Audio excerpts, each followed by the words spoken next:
निवडणुकांची धामधूम सुरू असताना आता बीडचे स्थानिक आमदार संदीप क्षीरसागर यांना मोठा धक्का बसलेला आहे। कारण जुने विश्वासू सहकारी आणि राष्ट्रवादी शरद पवार गटाचे उपजिल्हा अध्यक्ष झुंजार धांडे यांनी त्यांची साथ सोडलेली आहे। पदाचा राजीनामा दिलेला माझ्यासोबत स्वतः भाऊ आहेत। भाऊ, नेमकी काय घडलं? तुम्ही आता थेट 18 वर्षाची मैत्री तोडली।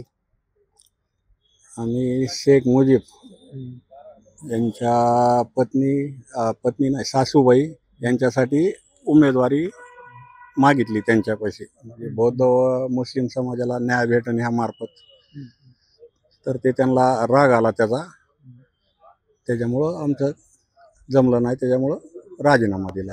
मात्र पत्रक देखील काढलं होतं। पत्रक काढल्यानंतर देखील तुम्हाला काही विचारपूस झाली होती अशी देखील माहिती आहे। हो ना, त्यांना राग अनावर न झाला, मला विचारून पत्रक काढायला पाहिजे असं त्यांचं म्हणणं होतं। काय नेमकी घडलं? 18 वर्षी मैत्री होती, नेमकं असं काय झालं की तुम्हाला थेट राजीनामा द्यावा लागला? मनमानी कारभार, इलेक्शन आले की फक्त वापर करायचा, जवळ एका माझी आमदाराचं ऐकायचं काही बी, हे असं भरपूर हे होते, त्याच्यामुळं आम्ही त्यांना सोडलं। आपण बघू शकतोय स्थानिक आमदार असताना सुरुवातीला देखील काही लोक सोडून गेले, आता दुसऱ्यांदा आमदार झालेत, काही लोक सोडून गेलेत, सतीश शेळके असलेले पीए सोडून गेले, तुम्ही साथ सोडताय। काय घडते नेमकी? आमदार असताना लोक सोडून जातात, नेमके काय व्हायला लागले?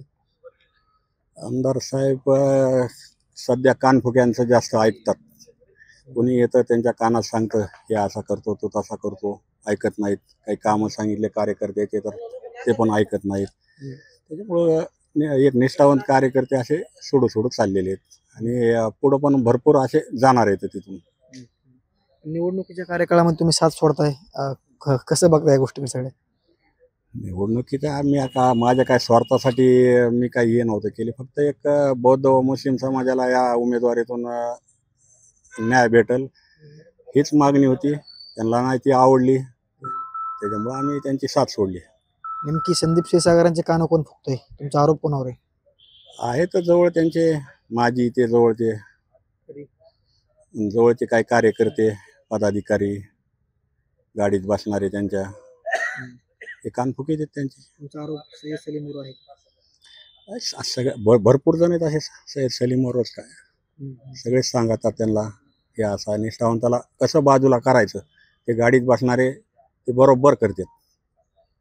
पुढची तुमची आता भूमिका कशी असणार आहे? कारण निवडणुकीचा टप्पा चालू आहे, आता आज उमेदवारी अर्ज मागायची तारीख आहे, आता तुमची नेमकी पुढचा निर्णय तुमचा काय असणार आहे? आम्ही सगळ्या कार्यकर्त्यांना एकदा बैठक घेऊन आम्ही पुढची दिशा काय करायची ते ठरवू। नक्कीच आता कार्यकर्त्यांची बैठक घेऊन बैठकीमध्ये काय जो काही निर्णय होईल ते निर्णय घेऊन आमची पुढची दिशा ठरेल असं झुंजार धांडे यांनी सांगितलेलं आहे। मात्र आणि निवडणुकीच्या कार्यकाळामध्ये 18 वर्षाची मैत्री जी आहे तुटलेली आहे, आणि स्थानिक आमदार संदीप क्षीरसागर यांना मोठा धक्का मानला। कारण संदीप क्षीरसागर यांची राजकीय सुरुवात किंवा आमदारकीची सुरुवातच आमच्यापासून झाली असं त्यांनी म्हटलं होतं, आणि त्याच पद्धतीने आता त्यांनी एकदा साथ सोडलेले। नक्कीच पुढच्या काळामध्ये आणखी काय घडामोडी करतात हे देखील पाहणं महत्त्वाचं असणार आहे। साम टीव्हीसाठी योगेश काशीद, बीड।